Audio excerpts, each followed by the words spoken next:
Hey, it's Jeff, and this is the video review for Warhawk. It's been a long time coming, but it's finally here. Warhawk is now available in retail and online on the PSN, and for the most part, it lives up exactly to all the demands and the expectations. Warhawk is one of those AAA multiplayer experiences that you really need to play if you happen to own a PS3.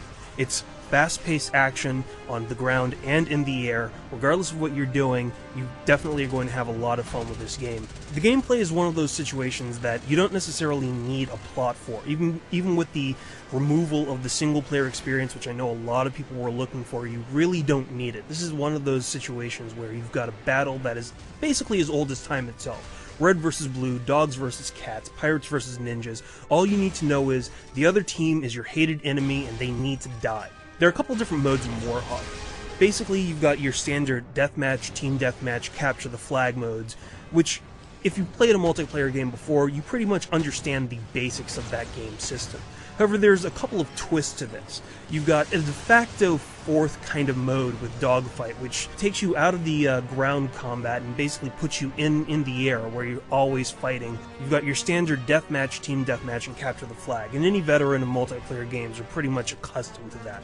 There are a couple of light twists to the standard features, though.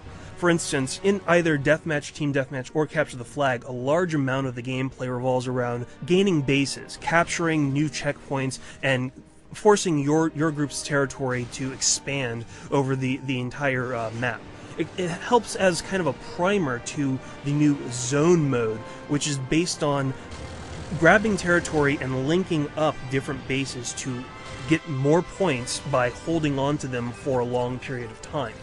Now, gaining these bases and these checkpoints are also useful because if you happen to die, you can respawn at an advanced checkpoint. So if you're trying to make a push into enemy territory and you happen to grab a base or a checkpoint, you automatically know that you have an easier way of getting back into the fight instead of having to drag your way across half the map just to get back into the battle. Now, one of the cool things about Warhawk as far as combat is concerned is that the battles are very, very balanced. All of the 7 aerial weapons, the 9 ground weapons, the 3 vehicles, and the 3 turret types are really, really nicely balanced against each other. None of the ones that you happen to have in the game are uber powerful to the point where you never really have an idea that you have a chance against somebody else. There's so many different tactics and so many different ways that you can dispatch your enemies that it would take me way too long to even come close to describing them. It's really nice to see a balanced weapon system implemented in a multiplayer game. Now, even though the game is extremely balanced and a lot of fun to play, there are still some issues that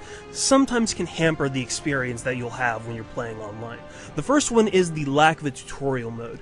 Now, if you happen to be a newcomer to Warhawk, you pretty much expect that you're going to be fragged by people.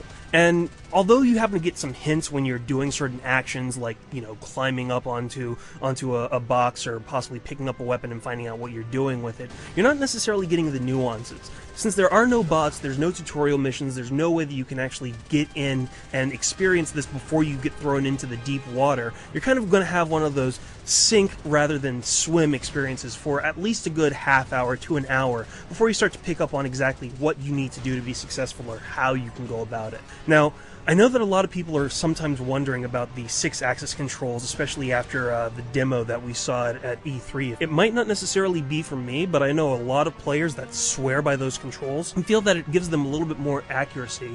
It seems like it's a little bit of a personal preference thing, but it's really nice to know that you can turn those on or off at will, and it doesn't really affect the way that the game plays. It's more of a personal preference kind of a situation. Finally, Warhawk comes in 2 separate flavors. You've got the downloadable version through the PSN or the retail version. If you happen to like having the box copy, the retail version is definitely a nice way to go. Plus, you also get a Jabber headset, so you have a way of communicating with friends online. If you happen to have a headset or you just want the game immediately, you can automatically download it from the PSN for $40. It really is one of those personal preference things. You're not necessarily finding yourself, screwed or taken advantage of if you happen to go to the retail route versus the PSN route. But it's also nice just to know that they decided to throw in an extra headset if you don't happen to have one. Overall, though, Warhawk is one of those games whose substance really matches up to the hype. It's fast-paced and fun with an extremely balanced weapon system, tight controls, and an expansive gameplay session that will easily last you hundreds of hours. I will definitely see you guys online.